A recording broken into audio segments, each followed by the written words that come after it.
So just to get a bit of energy back into the room, we'll do top tips as our first question to our panelists. And my opening question is, what's your top tip for turning a brilliant digital learning idea into a reality? And I'm going to come to Ben first on that one. Oh my God. Okay, I'll say it again. Write a design brief.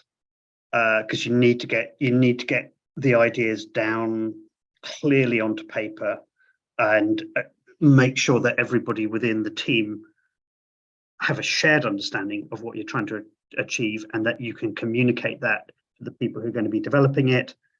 Prototype test, prototype test, prototype test. It will save you potentially tens, if not hundreds of thousands of pounds in wasted money. And I think it's also about understanding the challenges that you need to address, as well as the opportunities. That it's very easy to get lost in the wonderfulness of what you want to do. You've got to be honest with yourself about what you need to overcome in order to achieve those goals and to achieve the wonderfulness that you believe that you can deliver.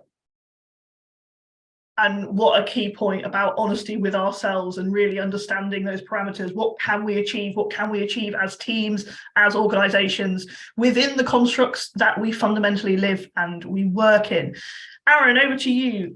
What's your top tip for turning brilliant digital learning ideas into a reality? Well, my top tip for myself, as someone who is in the middle of a huge project that is digitally based, is definitely be realistic with ambition and time. We've just said it, but I think we can't really overemphasize that enough. But I suppose on a more sort of forward-looking, optimistic footstep to get us moving into the next session, I would say get your colleagues on board. It doesn't just have to be about you. I think learning is so much about facilitating the expertise that exists within an organization to a specific audience. So how do you meet and sort of one expert, and how do you meet the audience, and how do you bring them together? And I think getting your colleagues on board and understanding where they are and what they want to achieve is always a really, really good way of moving a project forward. And I find recently that my colleagues have been absolute lifesavers on many, many occasions. And such a good point, I think, particularly for conference members who feel like they are perhaps on their own in an organisation, thinking about digital or digital learning or learning. Actually, we have lots of learning teams that are a team of one. Think about who else is in your organisation and who else you can share your expertise and learn, importantly, from them too. Dimitra, over to you, the same question, your top tip for turning brilliant digital learning ideas into a reality. Most of the time, I would say trust your guts, but in this case, I would say don't do that to a degree, I would say. Ask yourself questions, question everything. Why is a very important starting point. And of course, oh my God, as Helen says, even before starting, it's like, it's a huge endeavor. It takes a village to carry through. And I think that the starting point for me is like, why do I need that? Straight ahead, just trying to find an answer to that question in my team, within my team, and also when I'm conversing with the public. Amazing. Such a simple question, but such an important one that we can all take away, whatever we are doing. John, the same question to you. Your top tip for turning brilliant digital learning ideas into reality. John, you are on mute. You win the first mute button of the day. Oh, sorry. I think just to echo some of the things that have already been said around time and taking time, but also to take the time to build your understanding or your skills in what that project might need. You might need to kind of research things, go and see things, but also you can. This is something that I practice a lot, is that I surround myself with passive input. So I kind of I follow things and like things on YouTube, for example, that are skill based. So I'm always getting that input into what something might entail, and that helps, even like the smallest idea, it helps develop that idea and your understanding of the practicalities of how you want to kind of carry that out. I also just want to echo something that Aaron said about kind of using your colleagues' knowledge and understanding, but relate it back to learning practices. Colleagues are fantastic resources for the skills and the roles that they do, but sometimes they don't necessarily understand how to practically input that into a learning framework. So just kind of being mindful of that. Amazing. I think just as we're talking about colleagues, David's popped an interesting question in there, which is that feeling of, you've got people in our teams, in our organizations, who are, genuinely terrified of computers and technology is a sentence that I would use too. It is that fear, that lack of confidence. Anyone on panel want to jump in at that stage when we're talking about engaging with our colleagues? What tips do you have on engaging with them, taking them on that journey, working with them, and taking some of that fear away? Anyone want to jump in? I think it's a really difficult one, but I would say you've got to mentor those people. You've got to, they are learners and we are experts in learning. So even if you're not an expert in digital like myself, I think what you can do is sort of look at why are they scared, what is their level of experience, and then really just start to scaffold their experience. So you give them one thing, let them watch you, give them examples of how you've done things. The video that I included earlier was made by Zara, my colleague, who had never done anything like that before in the past. Luckily, she wasn't scared of it, but she certainly had never done it before. And so we just went through it bit by bit. And when she created that video, I then did the editing. So she didn't have to create all of that content and do the editing on top of it. So we just took it step by step until she was able to do it herself. Dimitra, do you want to add to that?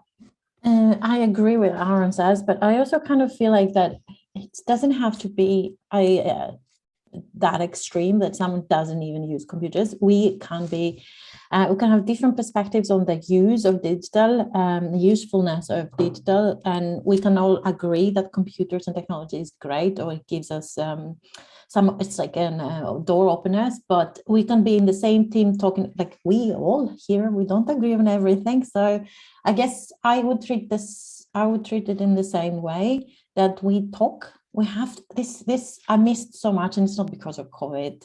It's talking to colleagues, exchanging ideas, being generous when it comes to giving back to the community, being not in silos and talking, questioning, as I said before, why and what am I doing? Maybe someone can resonate with me, why I need to move on, why I need it for simple things, right? But I love data. So when I talk to people, I normally do a presentation of the research I'm reading just to persuade the person to tag along. Most of the time doesn't really work.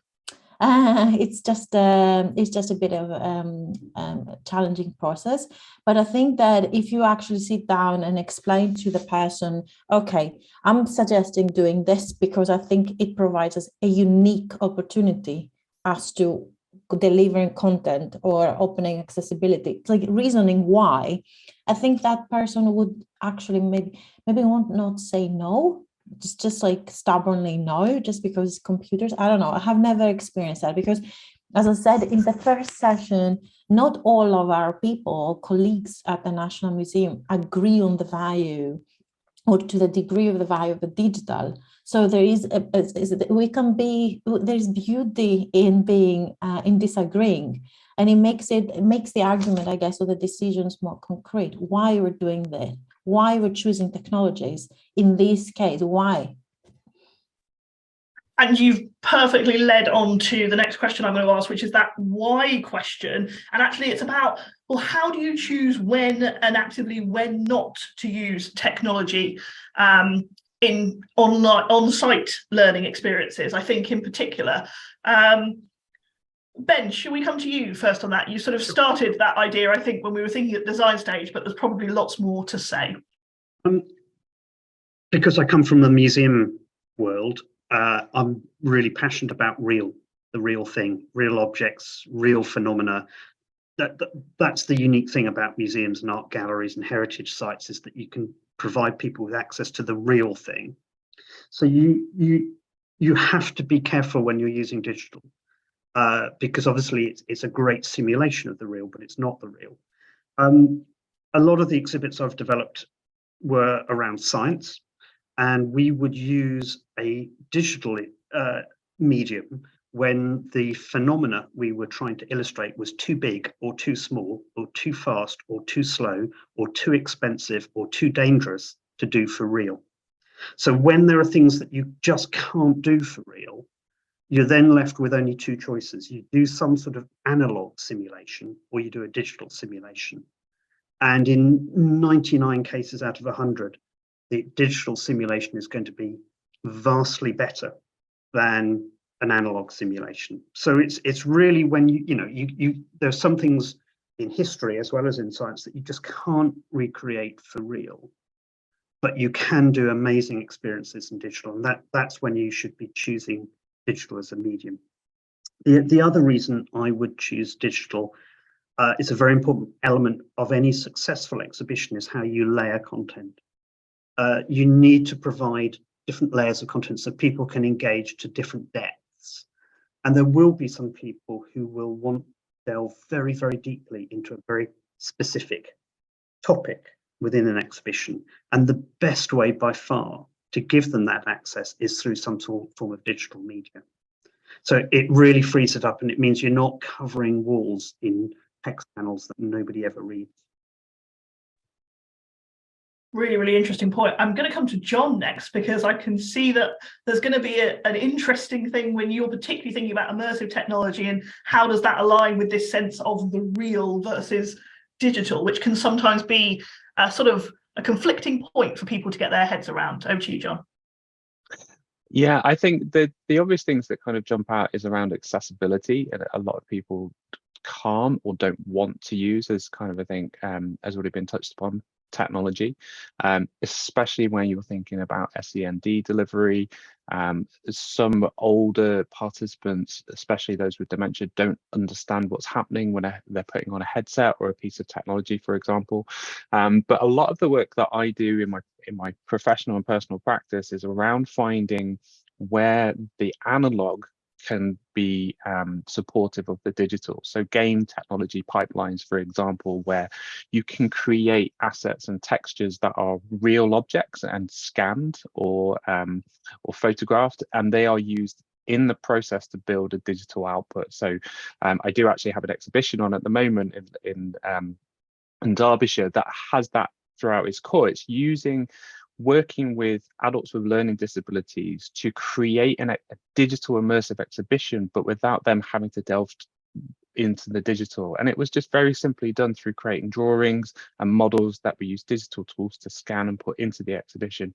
But the output meant that they were creating a digital experience, and they had input into it, and they could recognize where they are part of that process, but without having to be afraid of the digital, or without having to learn the complex kind of skills that would have been needed. And that's really fantastic, and that's something I'm really passionate about, because it means that you're making exhibitions accessible, you're making the processes to making these exhibitions accessible.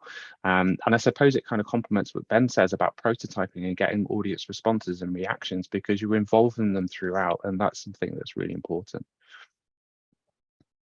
Brilliant. And Dimitra, you've alluded to data being that sort of leading points, and I think you've been really honest with us around the disagree. I think most organizations, wherever you're sitting in the world, are having that conversation between the real and the digital, and the balance of that. And particularly, as Ben's saying, if you're in a heritage site, you're in a museum, which traditionally relates to that. So is there anything more you can give us on those distinctions of when and when not to use digital? Are there any examples perhaps you can share with us on that?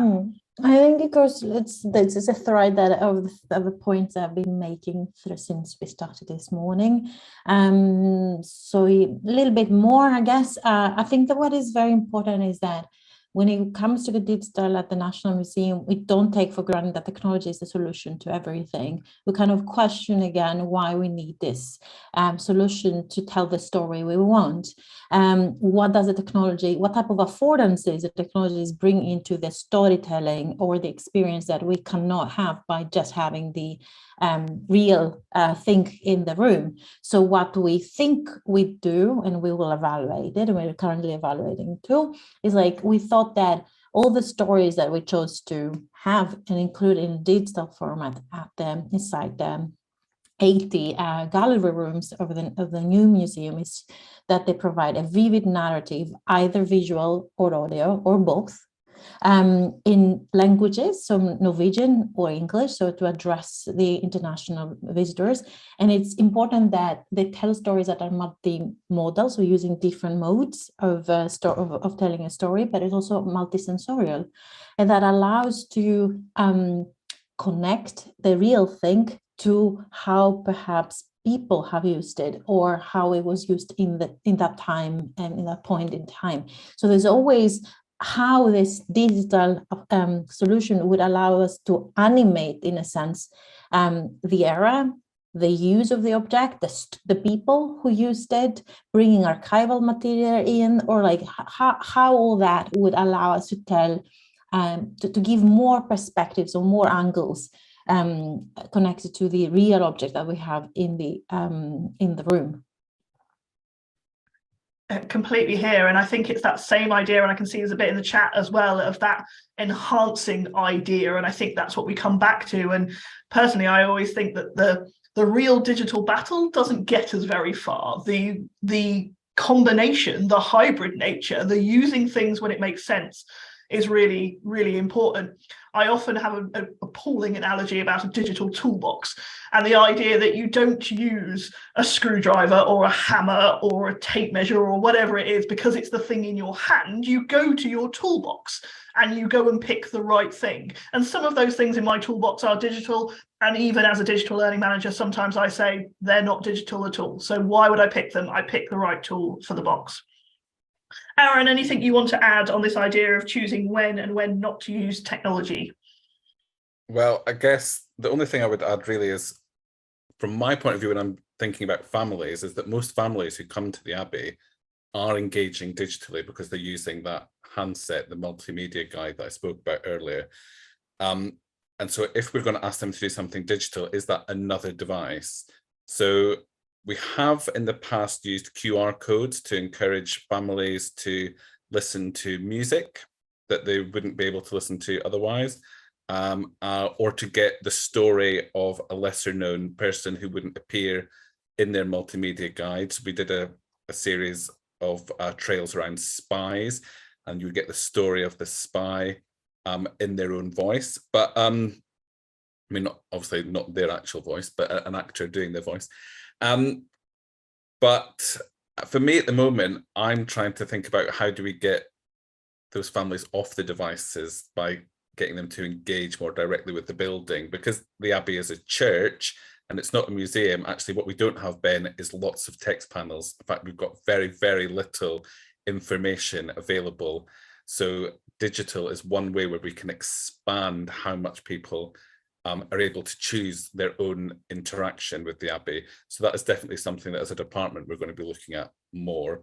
And another huge problem for us is funding. We tend not to go for most funding because we have such a large ticket price.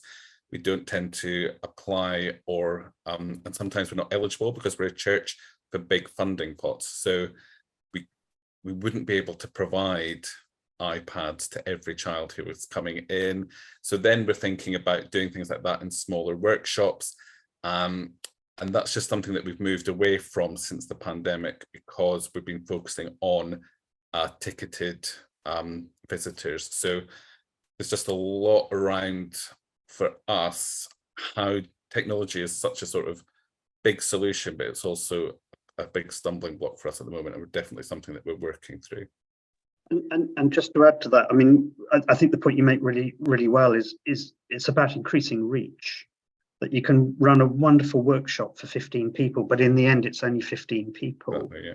really carefully designed and sensitively designed digital media can reach hundreds of thousands of people.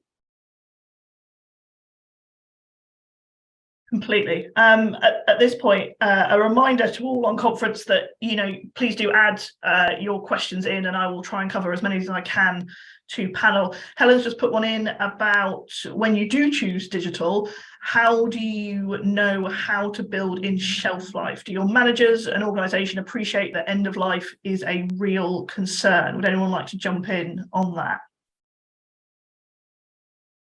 Just quickly, the mantra we always follow is 5 years for hardware, 10 years for software. And that's the game you're in. You have, if you can't cope with that, then don't go digital. Yeah, I can't argue with that statement. That's pretty strong. Anyone else on panel want to add into this? I think I'd just kind of add around skills as well. There's a shelf life on skills, especially as software changes and evolves and develops over time. So your staff skills are really important. And also, we spoke about this with David Hughes in one of the breakout rooms about not spreading yourself too thin in terms of the platforms that you're using, because at some point you're going to have to either scale back, or that a person might leave, and then it's just kind of dealing with all the different avenues that you've kind of created for yourself. So yeah, just kind of making sure that you understand where the changes will happen over a period of time and how you kind of prepare for that. Completely, and picking up on Dimitra's point earlier is, remember, most organizations have an IT team or an IT thing, and there is a facet of that which is, well, actually, are you as an organization using Microsoft or Apple or Google, and what does that mean in terms of the tools that you should think about using, and also likely the more confidence levels of your staff because they're using tools that they have at least some familiarity with.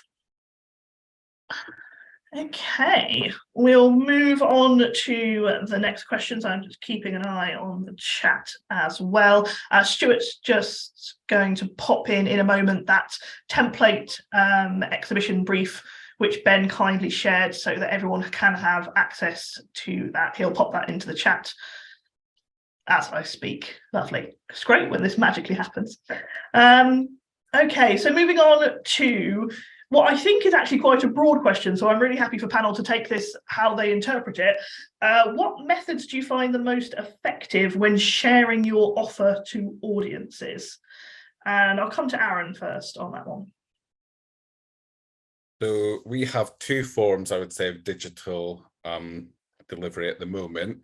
One of which is a virtual session, and we would do that directly through the community organisation. So when we work, for example, with Prince's Trust, we have a contact at the Prince's Trust, and they provide the young people who we're going to be working with, and they can be from all over the country, and they're just trying to always balance what regions that we're working with, and that's great. When we do video stuff, that is more difficult, and what we think about often is tailoring to platforms. So we know that a video on Twitter has to be a certain length, on Instagram has to be a certain length, but we also know that YouTube and Facebook want videos to be longer. So it is a matter of balancing those things. Sometimes we'll create the video to be the length that we want it to be, and then we will just use one section of it on Twitter, or just edit the ending off if we think that that's the best way to do. And we just ask the editor, or if we're editing it ourselves, to make two versions. We also make sure that we always use a really bright, eye-catching thumbnail that has a very clear title on it, so that that can grab the eye on YouTube. And then we also do direct messaging. So when we send our mail out to families telling them what's happening on site, in every single mail out, we include a section about the Abbey at Home, and we highlight a different video each time, encouraging them to explore either that video or any of the other videos. And we update the copy for that as well, so that we're saying this is what's happening now, therefore you might be interested in this. And thinking about timing, I think getting the message right at the right time is really important. So looking ahead and thinking about what is coming up, what are we producing, how can we speak to that moment. So obviously with the coronation, we're doing Coronation Club. That's, we think, is going to be a big place where people are going to be looking to us for information specifically. So we're investing more in that. And then at the Jubilee, we created that What is a Jubilee video, and that went really, really well because it was answering a specific question at a specific time. Wonderful. Dimitra, the same question to you. What methods do you find the most effective when sharing your offer to audiences? I'm sorry I'm that annoying person, but again, I will start with a question. Which audiences? Who I'm talking to? I'm not talking to everybody, or am I? So every time we do something, an exhibition or a digital solution or a program with the people at the museum, we tailor that to a degree to the audience we're talking to. So every audience has, or we have knowledge, some type of knowledge for the groups we're talking to. So we would tailor that. So some people, I found out with the teenagers that the social media of the National Museum is not working with them. So either I need to go, for example, Snapchat to talk to them, TikTok, or a very old-fashioned way that works miracles is having posters, print out posters at schools that trying to using QR codes or something to disseminate information. So depending on who I'm talking to, I would say there's no one answer to this, but it would depend on who I'm talking to. Again, I think variety is a great word to have with us when we're thinking about audiences, and that allows you to be flexible in choosing different platforms. And also what maybe it's kind of like going back to what we did at the National Museum at the end is like, of course, we can't make a digital solution that talks to everybody. So the digital solutions that are in the permanent exhibition were designed with a specific group audience in mind, but we hope that many people enjoy them and make use of them.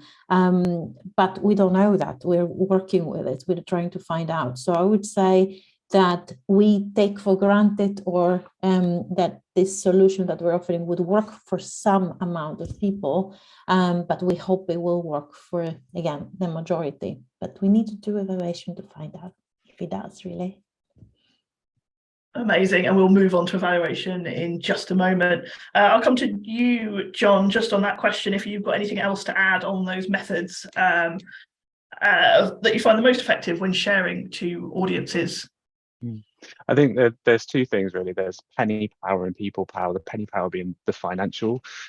We don't have a marketing team. We don't have a marketing department, but we do look at social media data and how we kind of share our work. So the data that comes through shows us that actually Facebook advertising and social media advertising, paid advertisements, even quite cheap ones, work really, really well for sharing our content. When it comes to sharing our learning offer, because we don't have that audience online, that's when people power comes in and really starting developing relationships with organizations that your audience is going to be coming through to you from. And that could be from local networks, cultural educational partnerships, regional partnerships, national partnerships in some respects. But certainly getting to know where your audience is, or your targeted audience, or who you want to be working with, or find that there's gaps in your offer. Working with those organizations and building those relationships is probably more valuable. Amazing. Ben, anything you would like to add on this point? Just a couple of really quick things. Understand who the audience is for each channel you're trying to use. You know, there's no point trying to use LinkedIn to reach teenagers. And also, if you're promoting stuff, use images. You know, it's an image-based thing, and use nice images. It's surprising the number of people who use horrible images to try and promote things. Yeah, really, really good point. And I will add to that, if you're using images, remember to put alt text on them, please, and make sure your alt text is being useful and valuable. It's not just a little story of what's going on. You need to use it in great ways, and I'm sure people will share things in the chat about their alt text experiences. So for the last part of the panel, we're going to think about evaluation, and I know that's a thing that can sort of come with quite a heavy weight for some organisations, particularly if you don't have a lot of budget and a lot of time. So really, let's think about how we can use evaluation effectively. And so I've been a little bit sneaky with panel today, rather than asking them to tell me their best evaluation tips, which I'm sure they can do if people want. My real question is actually, how do you ensure that the evaluation you do, you learn from, and it's actually integrated into whatever project, process, lesson, etc. that you do next? And I will come to Dimitra first on that one. Yeah. I would say that we don't ensure 100%, but we are trying to build up communities of practice in different form at the museum. So we have this monthly meeting for all staff that we present information that is important for everybody, and that is, for example, a forum that we use to share information from evaluation reports. And also every exhibition that we have, temporary, has an evaluation at the end of the process. So that is also shared with all the projects. And because we work with specific target audiences for every exhibition, now I have this crazy idea that I want to implement at the National Museum, that we kind of like build a database. I don't think everybody will find it useful, but I want to have a database where I can, for example, I'm interested in finding how a project has worked out, or solution, or an experimentation has worked for the teenagers. So I could go and click write teenagers and then find all the information or the reports tailored for this specific group. So I could see how that worked, for example, for other cases, and then kind of like accumulate in a way a knowledge base that can be useful for me. Next, what type of evaluation methods they had, what type of data they collected, what did they told them. So we're moving towards creating this culture of sharing inside at the museum, but the one of the ways we do it now is internally having meetings and sharing the information, and then having these documents available to all people working there. Amazing. And I smiled at you, Dimitra, because when anyone ever says they have a crazy idea, it's genuinely one of the best things I've ever heard. I feel like we should not push our crazy ideas down, because they're generally the ones that come together the best. And I think there is such a conversation going on generally around the sector around actually how do we share evaluation, where can we share evaluation cross-sector, and how can we do that in a meaningful way, which is a sort of open question to everyone really, because I certainly feel like I haven't got time to read a 30-page report from whoever has just put the latest report out. I am sure it is the best thing in the world. Fancy making me a 60-second video on it, and I might have a chance of adding it into my workday. I'll throw that out to anyone who's thinking about evaluation and sharing it at the moment.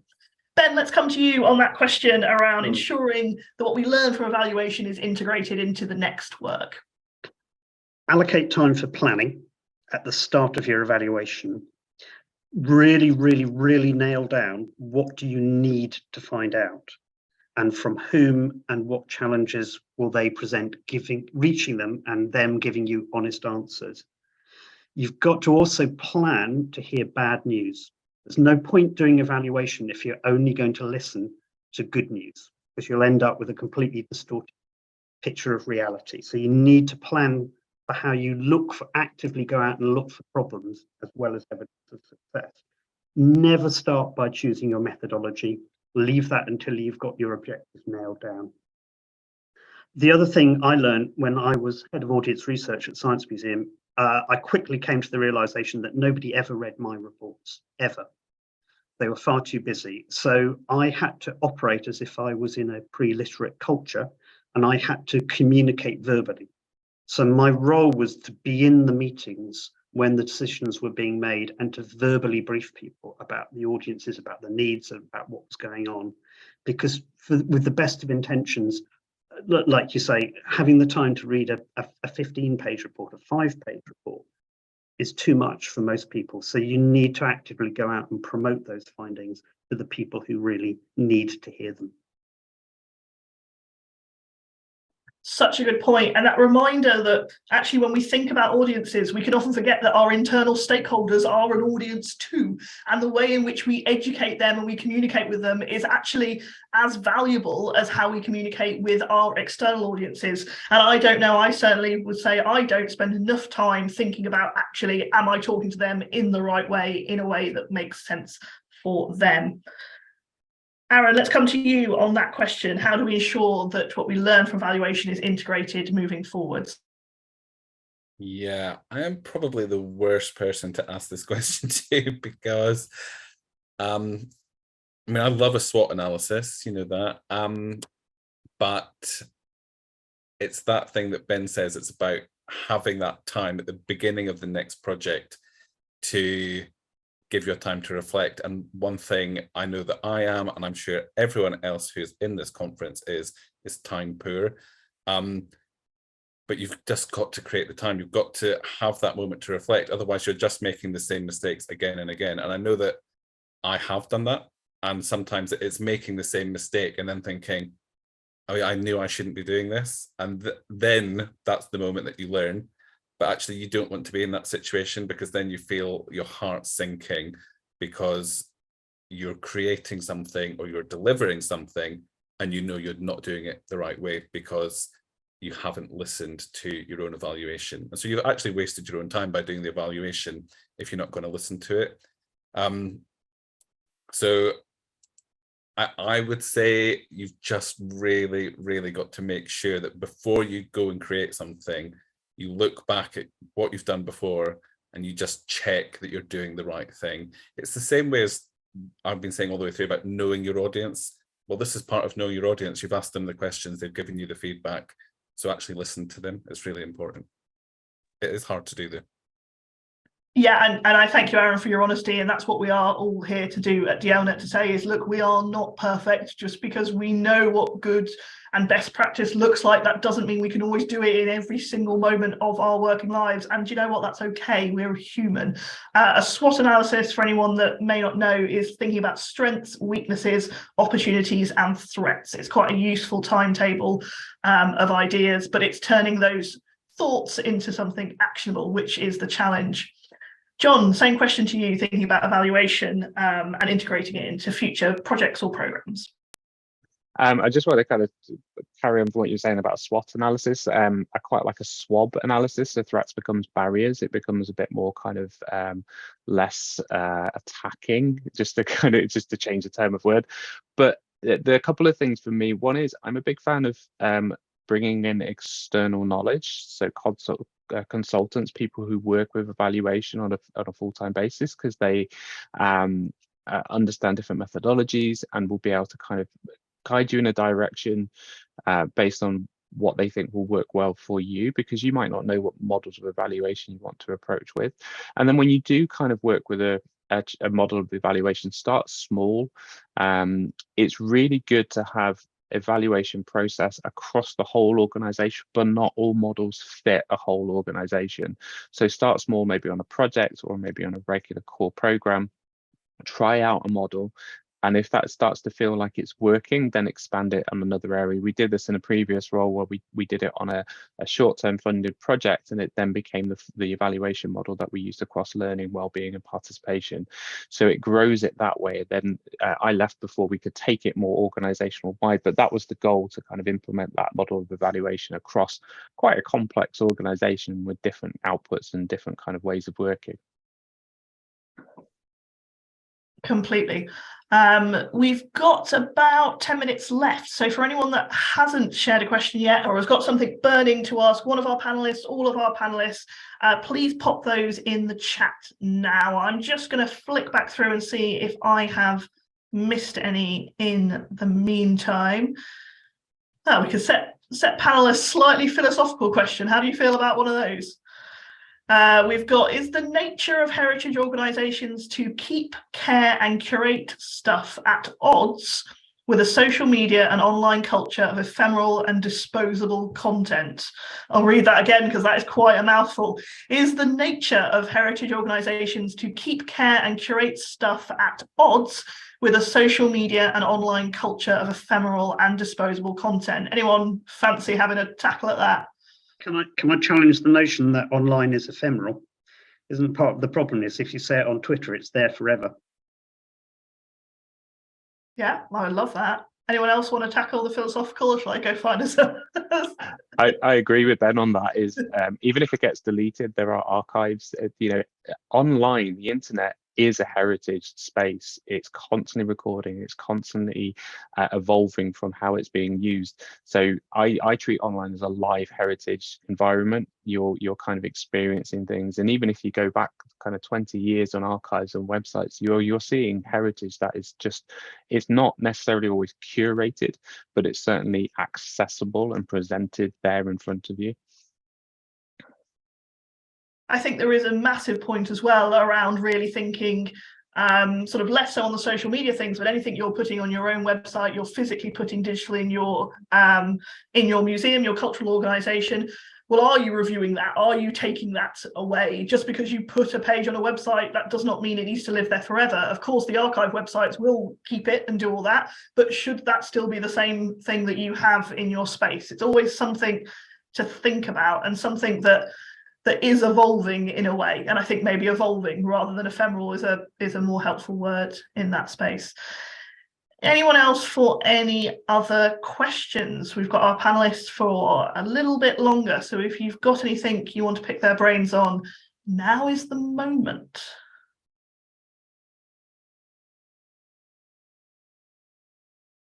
We had a big conversation in the formal digital learning yesterday about appreciating the silence when you do delivery online. And it is a skill that I have not yet possessed, because I like to fill every moment. But I'm actually going to pause for just a minute and let people put their thoughts together and into questions.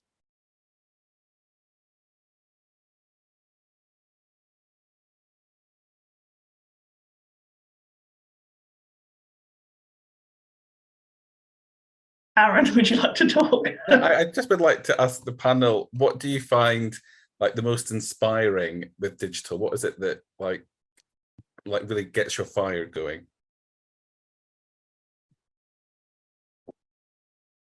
Great question. Ben, do you want to start with that? Well, so many things, because I've seen amazing digital interactive exhibits. I've seen amazing stuff. I love the Black Country Living History Museum's TikTok feed. I think that's amazing. I think they're doing great jobs. There's some great YouTube channels out there that, you know, I watch for pleasure, quite apart from work. So it's a difficult question to answer, really. There is amazing stuff out there. I put a link earlier on to one of my favorite online games from the V&A, which is Designing a Wig, which I really recommend spending quality time playing that one. I did do that in my break. Thank you. I'm just going to kind of put in there about just how varied it is. There is a way for anybody to access something they're interested in through digital, whether the thing is digital or whether they are viewing a subject through a digital platform. Because of that, there's always an accessible way to digital, whether it's through non-digital methods or not. And that's what I think is really exciting. And when people get inspired by digital and you're able to take them through the process of how to create something, even on a simple form, it feels, you can see it in them, they respond really positively. And that's one thing that I think is really powerful. And the other thing is the Control Z, the unlimited undo. People forget that that's there, and if they do make a mistake, they can undo it. Where, you know, people are always, I suppose, afraid to make mistakes when it's the physical, because it's that whole starting again. Amazing. Dimitra, anything you wanted to add on that? I think one part that maybe we haven't talked about today, or maybe I don't remember anymore. I think it's I love working with digital solutions because it allows the different departments of the museum come together and talk and present the work. So it's never one conservation that takes the lead, for example. It's always a moment for me or my colleagues to sit down and actually exchange ideas and bring this multidisciplinary knowledge that is created in that institution forward. So I love that chance of like meeting and mingling with my colleagues, because yeah, we don't have time to do that, which is the saddest story of all. So I love that it opens up opportunities both for the audiences, but also for us as practitioners and people working with this to exchange knowledge in the institution. And so this multidisciplinarity created at the museum, existing at the museum, bringing that into life.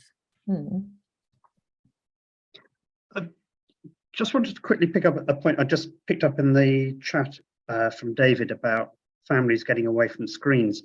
It's a really interesting example of where you need to be careful in evaluation feedback, not taking what people say at face value, because you do hear that from a lot of parents, but when you delve into it, what they are saying is they want to get away from phone screens.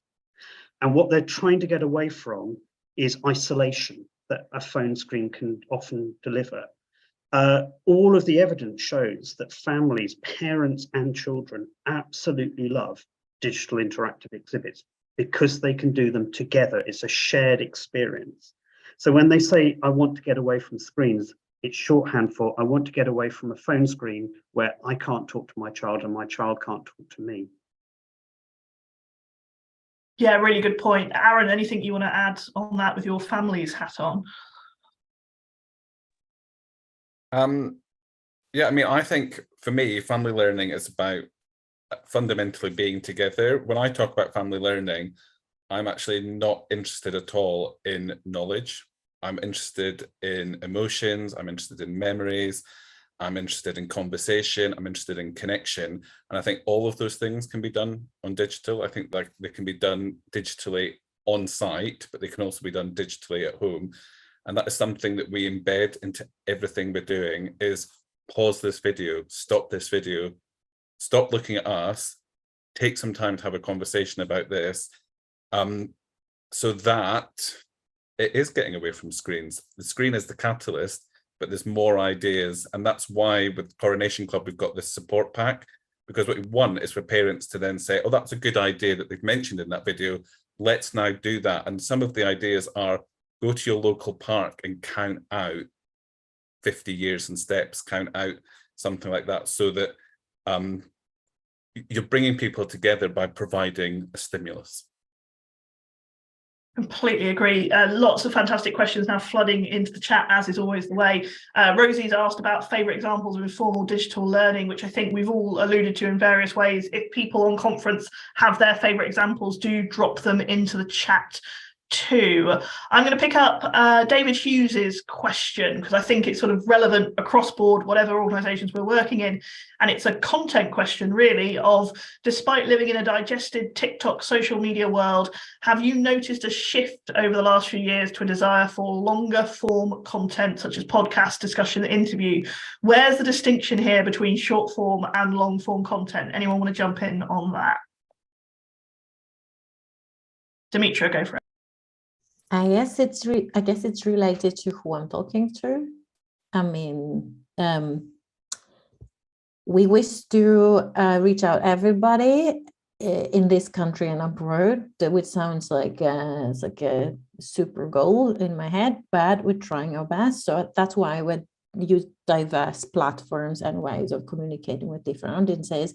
TikTok will not work for our core audiences, which is sadly, or not sadly, older generation of people with high education, right? So they don't use TikTok, but so they prefer podcasts, or they prefer streamlined or not streamlined discussions, panel discussions. It's one of the favorite formats, for example, that works for us for this type of audience. They enjoy conversations. They don't tend to ask questions at the end, but that doesn't mean that they were not engaged. But like, they enjoy having a bit of more information about what we do and why, after all, we are a national museum, so we have a national responsibility to preserve and communicate and disseminate the knowledge and collection that we hold. So this longer format work, in my experience, for like older audiences, I find that more hands-on shorter videos, for example, TikTok or Instagram or social media, that work for a good mixture of younger audiences and older audiences. So it really depends on to who I'm talking to, really. Yeah, I completely echo that. There's a sort of real time and place thing going on around when is the right forms of content. I think there's a lot of conversation happening at the moment around actually the reuse of content. Can we do longer form content and batch it into shorter form content? Does that work if you've not created that short form content originally for that purpose? I think that's a big open question right now. And I certainly can't jump out and say, I've got an example off the top of my head where I've seen it done well. I've seen it done poorly, but I don't share poor examples. But I think that's a really interesting point. Fantastic. Let me just see if we can squeeze one more question in. Done families. I'd like to answer the one from Sean, if that's okay. Oh yeah, go for it. Because Sean was saying about, is the number of people reached always more important than the impact? Yes.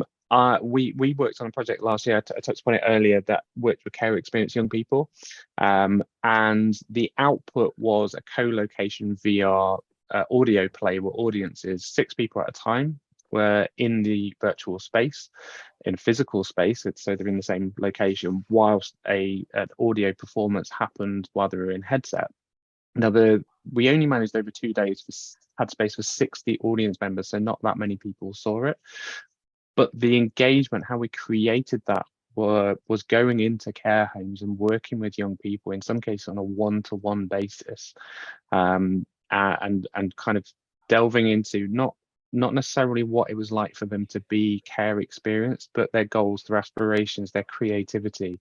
And that in itself was worth the cost of the project. It was quite an expensive project. There was quite a bit of funding around it, which was fantastic. And we won a stage award for it because of that, the fact that we were able to take on the task of going to care homes every week, 3 or 4 creatives working with maybe 2, 3, 5 participants to create the project and create the output for it. And so the value there was, that was something those young people would not have been able to take part in because of their situation.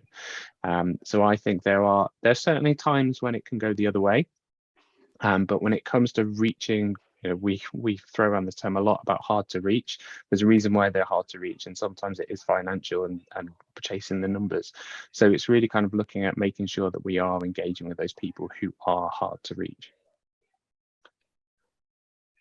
Yeah, completely agree. It's that it's that real sense of understanding. We talk often in relation to budgets and funding about that sort of return on investment, and actually investment doesn't have to be financial. There is a value to engagement, there is a value to learning, which in an increasingly quantifiable world becomes harder and harder for us to do. But I think that's something that we all experience, and all we do is we put forward these case studies, these great examples, these memories, these anecdotes, everything that we can to demonstrate exactly what benefit informal digital learning can do for our audiences.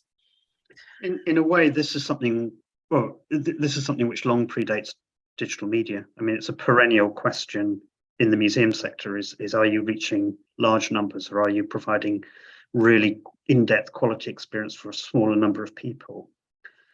The other question I'd pose is, when we're talking about, particularly about online content, what do we mean by a lot?